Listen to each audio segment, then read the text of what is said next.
morning, I'm Erin. I'm here with Dr. Nat Pernick, founder of Pathology Outlines. Today we're taking a look at the history of the website and what it has to offer to the pathology community.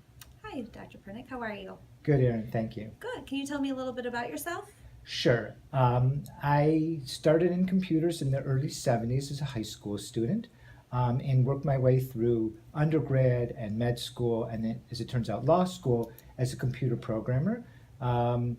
I really love computers, and I wanted to do that as a specialty in medicine, but it didn't exist. For some reason, law school seemed to make sense. I practiced law for a little bit, then went back and did a pathology residency and fellowship at Wayne State. Okay.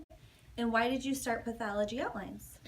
Well, I started, I had the idea as a resident. I thought information should be free and readily accessible, at least in 2001 when I started it. We had books and journals, but they're all over the place.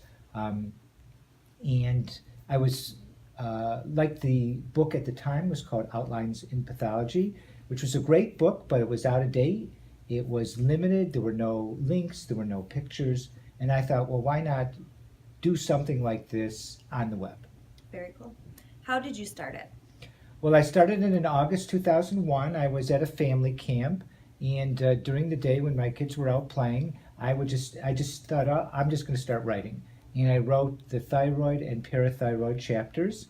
I had a friend who set up a web structure.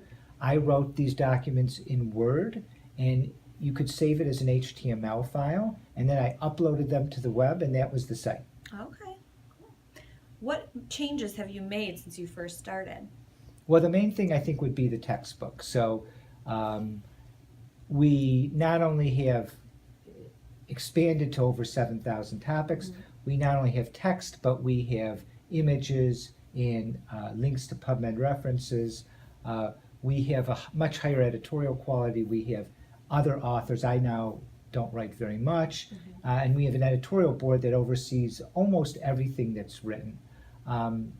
So that's one big change, and then we have tremendous amount of images.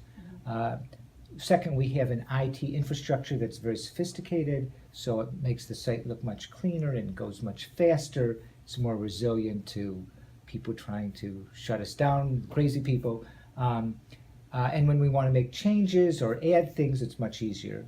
And then third, we have advertising to pay for our expanding staff. We have, as most people know, job ads, conference ads, and so on.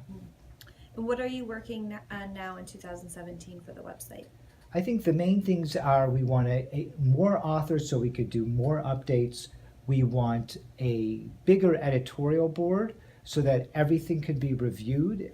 We can make sure everything is the way we want, and that the editors can really make sure that every chapter is the state of the art. We're also adding some new features. We have a What's New newsletter. It's like an update to the community on what's going on. And then there's some internal changes, a board review, question page, and syndromes page, and things like that. Great.